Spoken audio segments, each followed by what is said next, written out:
The Conciergerie, former royal palace, prison and law courts, and also home to the busiest guillotine in the French Revolution.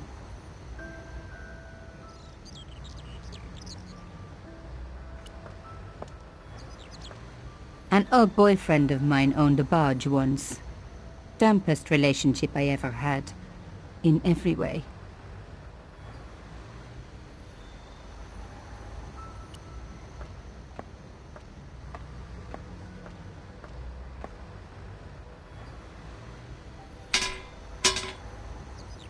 The fence wouldn't move. It was the old boathouse for the Conciergerie. If I was right about the meaning of subjudice, then the answer had to lie somewhere here on the quayside.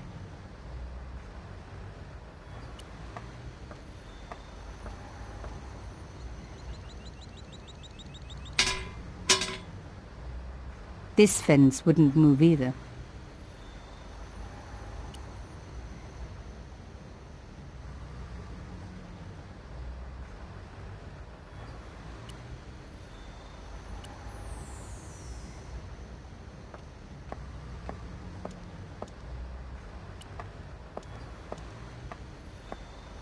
The cross looked familiar. I'd seen it before. It was embroidered on the lace cloth I'd picked up at Carchon's apartment. I knew I was on the right track.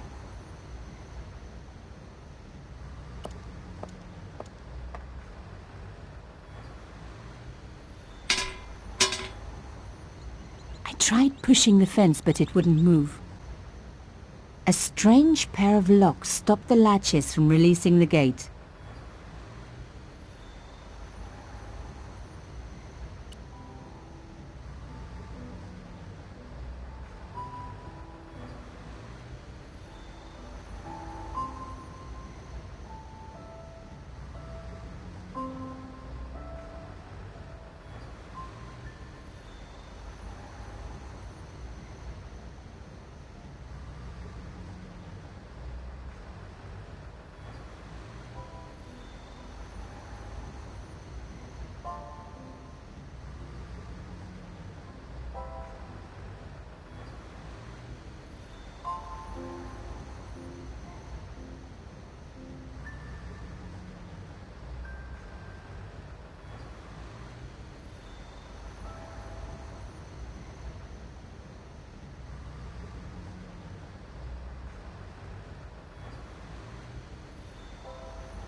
One down, one to go.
Nothing like a good convent education for honing your lockpicking skills.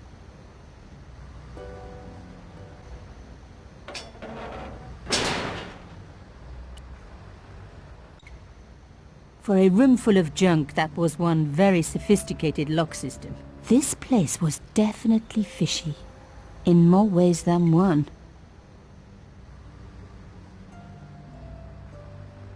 I really didn't want to pull the fence back up and risk trapping myself in this place.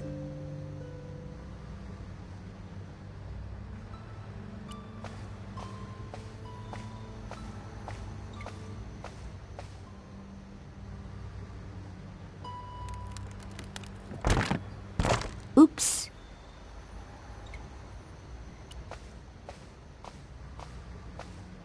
I'd wrecked the skiff. Not that it was particularly seaworthy anyway. Moving the skiff would only damage it more.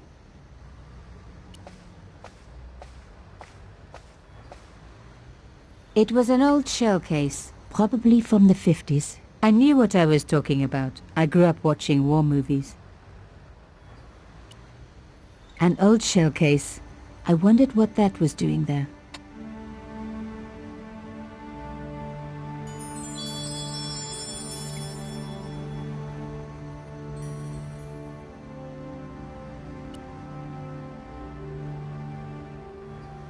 The brass case was smooth and perfectly round.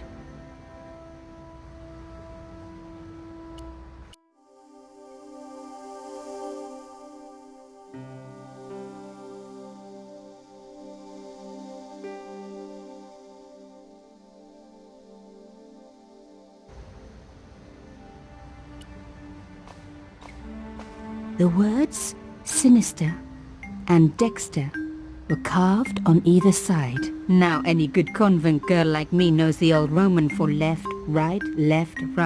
But what did it mean here?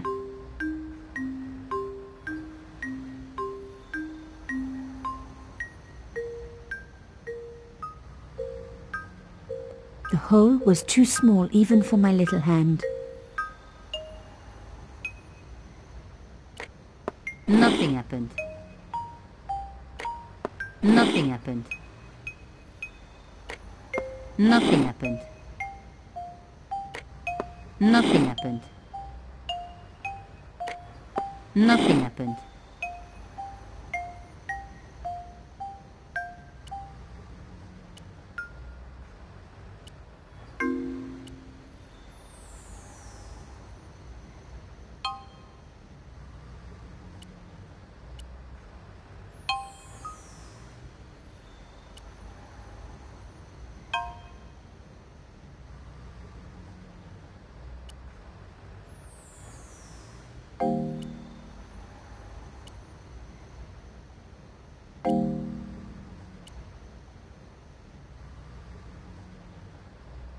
Mystery solved.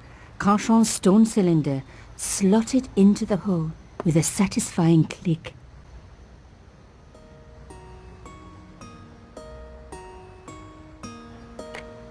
I made a mistake. The lock reset. A satisfying click told me I turned it to the right position. It felt like tumblers in a safe. I must have made a mistake. The mechanism reset. A satisfying click told me I turned it to the right position. It felt like tumblers in a safe. Another click. Another step closer. Oh no! I had to start again. A satisfying... Another...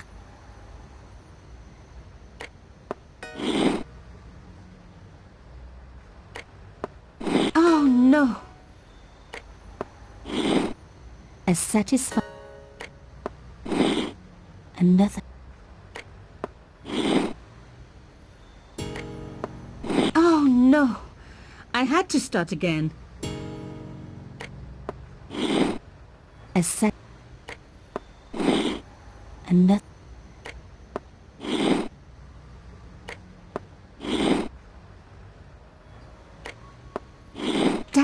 got it wrong again.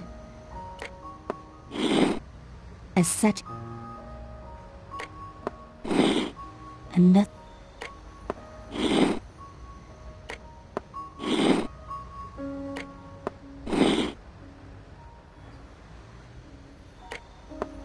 Oh no!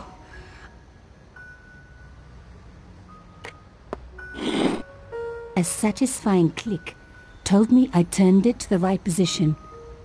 It felt like tumblers in a safe.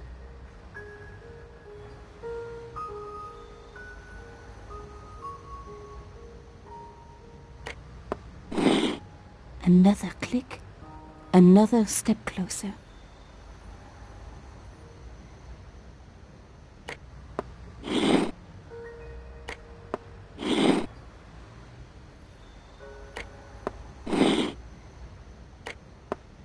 Oh no!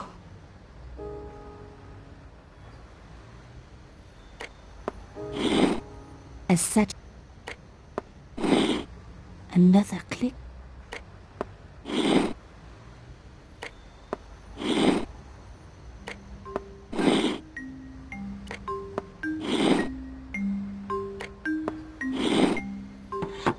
I love the sound of locks clicking open.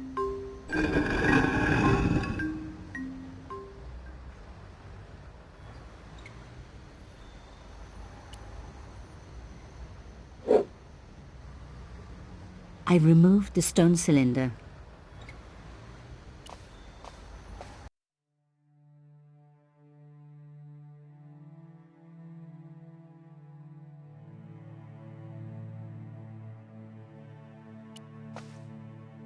Ut lex vel ut next sumito. To the law or unto death submit. I guess these people didn't believe in liberté, égalité or fraternité. Yes, I'll admit it. I was a swot at school. I also wore lipstick and the nuns never knew.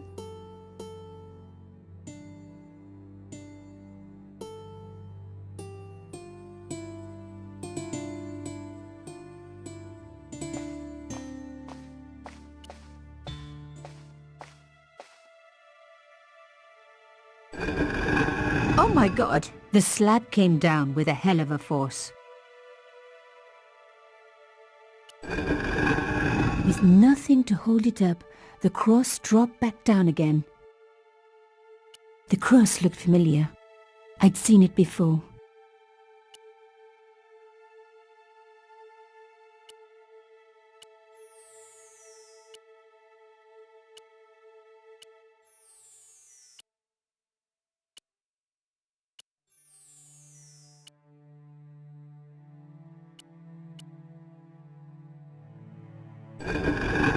Lifting the cross closed the entrance door and also opened some kind of stone panel. Ingenious.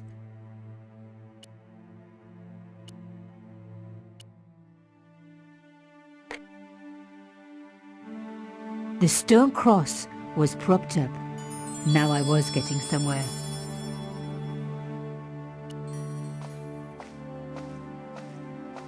I touched the slot.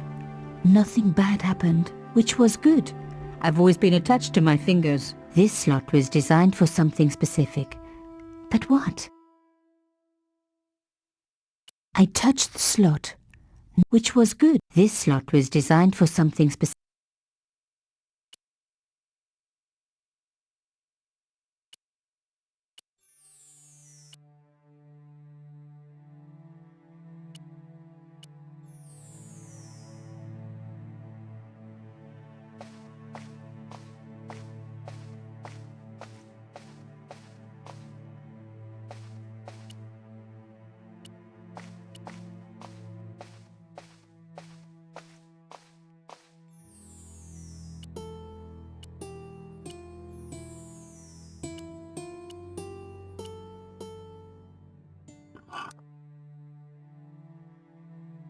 The artifact slotted into the hole perfectly.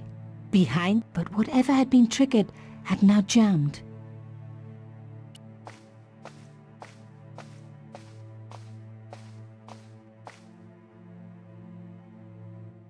The gap was too thin for me to get a grip. I needed something thin enough to prise the door open.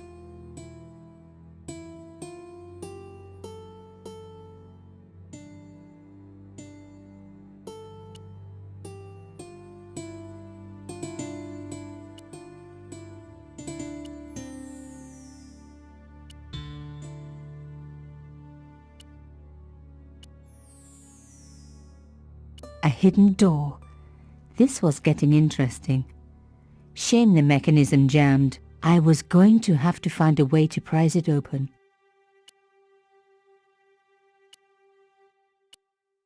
I was going to need something a lot stronger than a hair clip to free the door.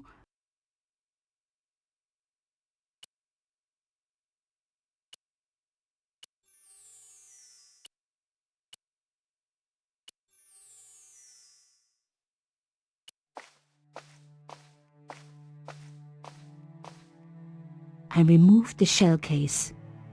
The cross didn't drop back down. Some kind of mechanism was holding it up.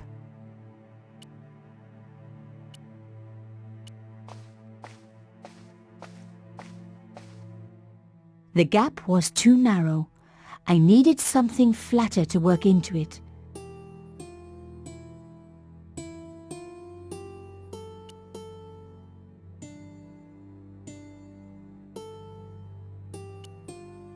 No.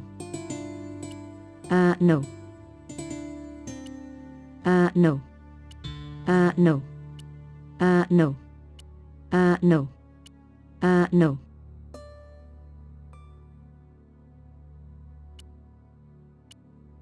I was going to need something a lot stronger than a hair clip to free the door.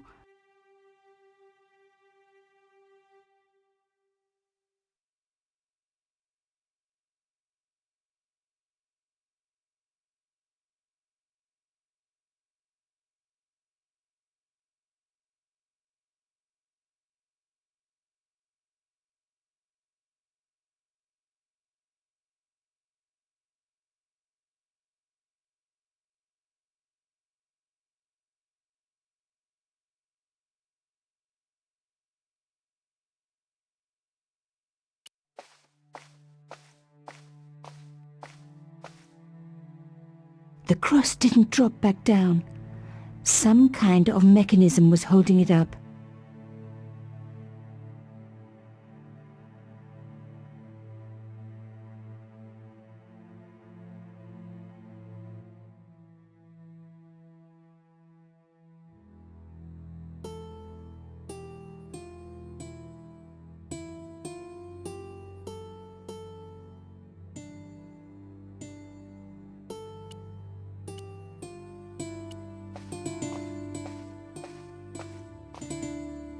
The gap was too narrow.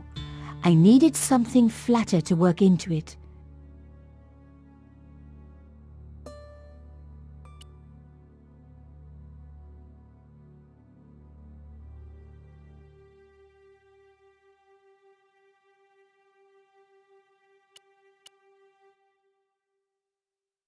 The gap was too thin for me to get a grip. I needed something thin enough to prise the door open.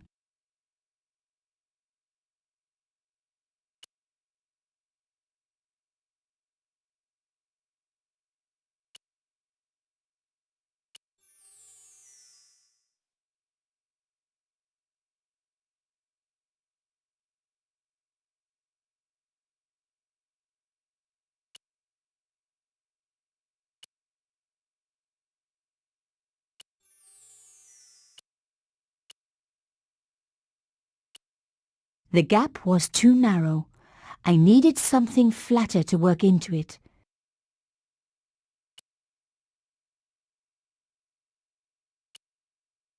No. No. No. No. No.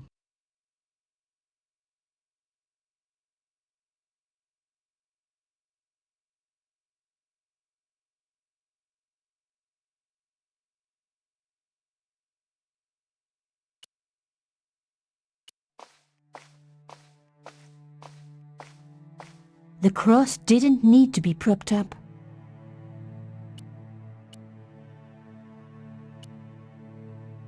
The cross didn't need to be propped up.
I removed the shell case.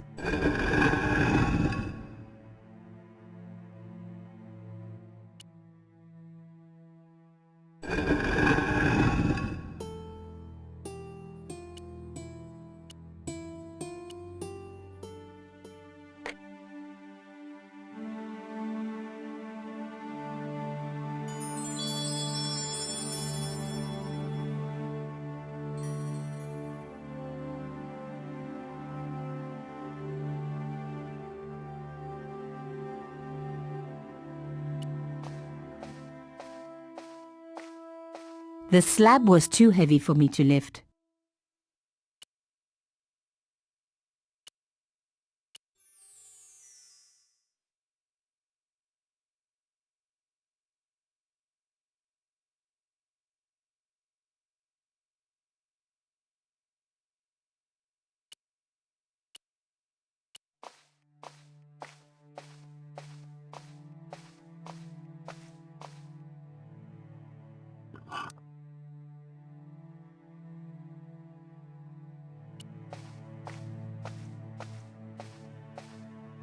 I removed the shell case.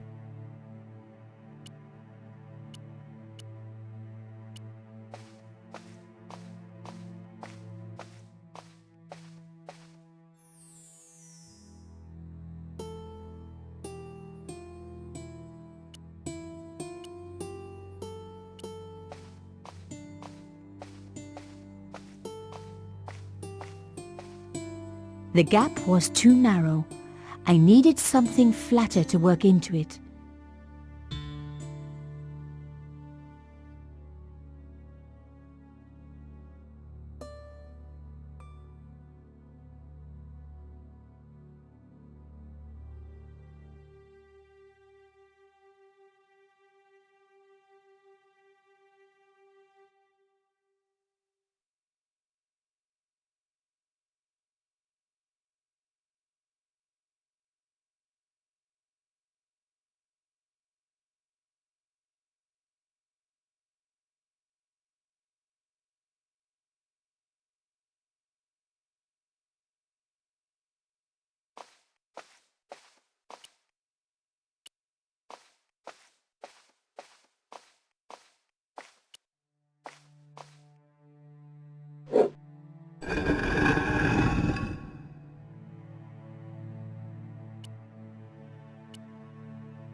The stone slab had flattened one end of the shell case.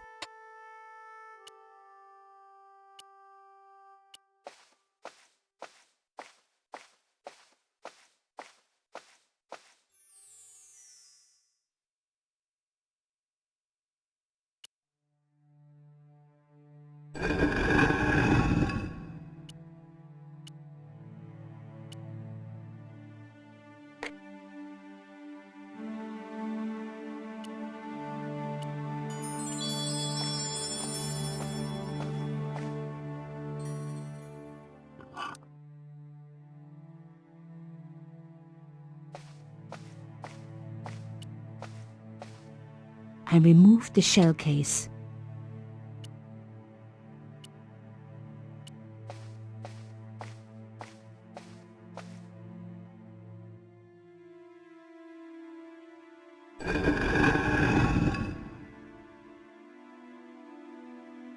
Another good use for a shell case.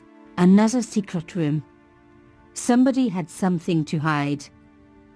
But was it what I was looking for?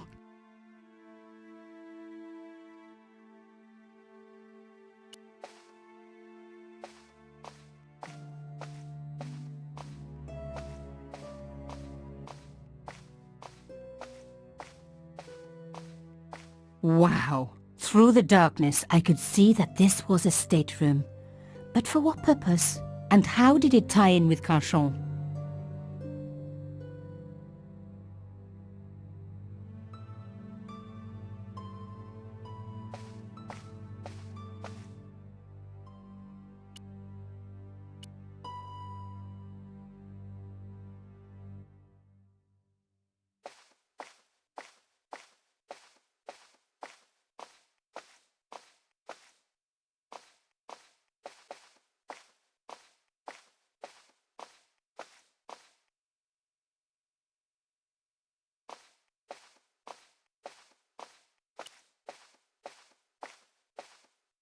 Amazing! The thing still worked. The room...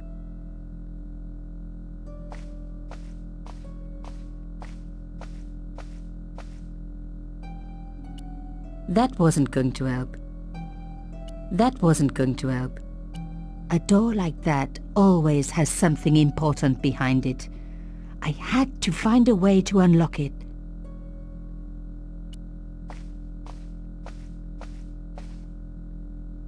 The flags had faded, but their message was still pretty clear. Fascist regalia, a message of hate.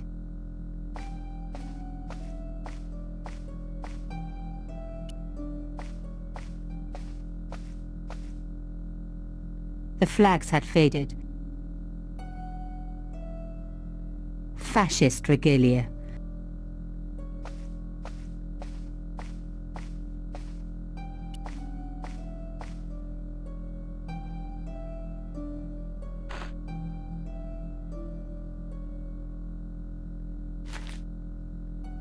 Inside the drawer, I found a note written in some kind of code.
Damn, don't you just hate it when that happens?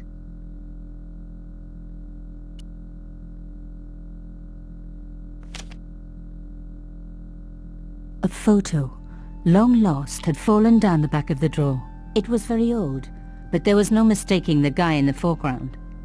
Carchon. Behind him were soldiers, a burning village and a corpse. The photograph was cropped on the right-hand side. Somebody else in the picture obviously didn't want to be in it anymore. I wasn't surprised. This was Africa in the 60s. An uprising was being brutally suppressed. And here was Mr. Media himself, Carchon, doing the suppressing. The photograph was not just powerful evidence. It was also my ticket to one explosive story. But there had to be more for me to discover. There was nothing else in the drawer. It was pretty clear from the lack of dust that someone had been working very recently at this desk. The dregs at the bottom of the mug hadn't dried out or gone moldy. It wasn't more than a day old. This was the article I'd written about the costume killer. My suspicions were right. Carchon had cut it out. 2 businessmen had been killed. One in Italy, one in Japan. In each case the killer had worn a costume. A penguin and then a snowman. But that wasn't the only link between the 2 murders. Both the victims had been big media do-gooders, and I proved they were just the opposite. So, how did they fit in with Carchon?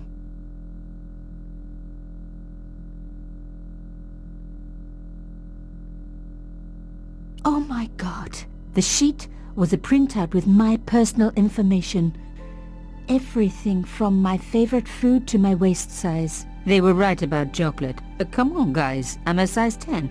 There was even a picture of me, taken with a telephoto lens. Carchon wouldn't have taken these pictures himself. This was big. And organized. I was part of it. And people were getting murdered.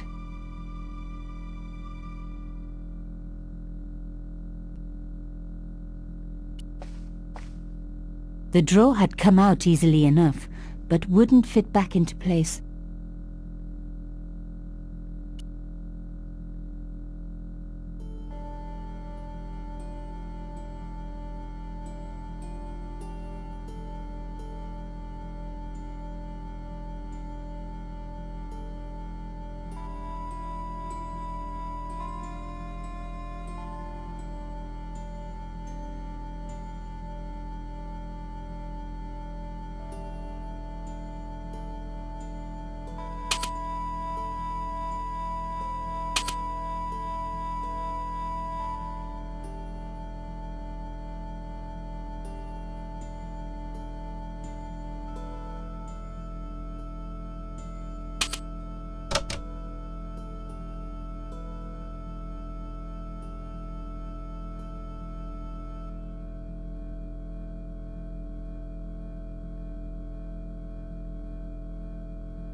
full report to follow. But this is too urgent to wait. Arno and Yamada both dead. This is not a coincidence. Indeed, it seems that all of us who came together in July are in danger. Take great care. X. I wasn't the only one to make the connection between the costume killer murders. I'd been right all along. That was why he had asked to meet me. But what did I know that he didn't? I had enough for a story. An amazing story that was going to make my reputation and blow Conchance to pieces. I needed to get home fast and start typing.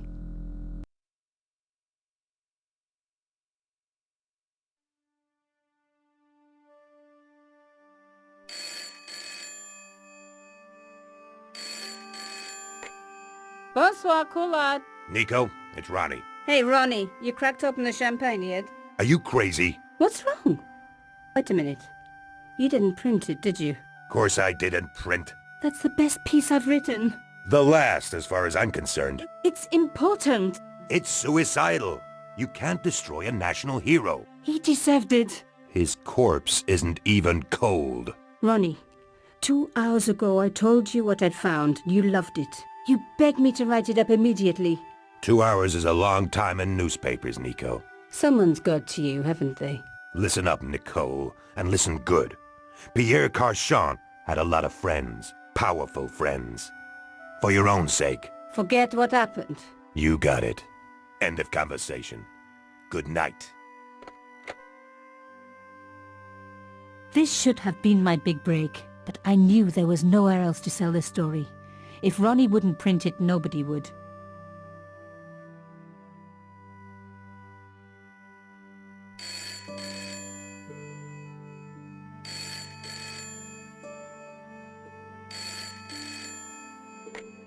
Bonsoir, Collard. Mademoiselle Collard, my name is Plantard. I need to talk to you about your story. Your Pierre Carchon story. How did you know about that? There are people out there, madame, who will be very upset by this story. Oh, really? Well, it's their lucky day. It's been spiked. Yes, I know. We must meet. We must? I have information relating to your costume killer stories. Tomorrow morning, 8 a.m., Café de la Chandelle Verte, Rue Alain Court. I shall be wearing a grey overcoat. You must talk to no one about this. You can't tell me what to... Tomorrow at 8. I'll be waiting. People complain about newspaper articles all the time, but not usually before they're printed. I was beginning to feel scared. This guy, Plantard, could I trust him? Should I meet him or forget the whole business? I didn't have an answer.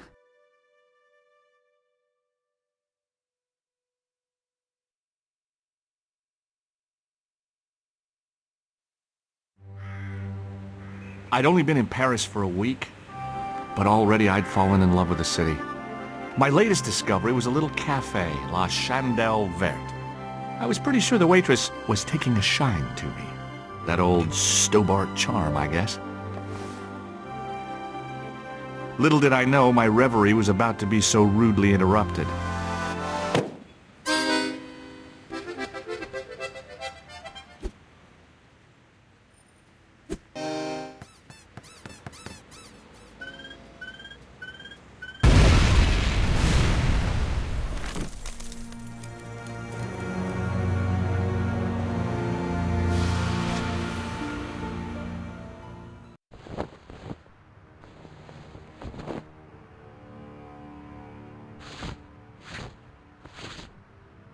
As I picked myself up, I was really angry.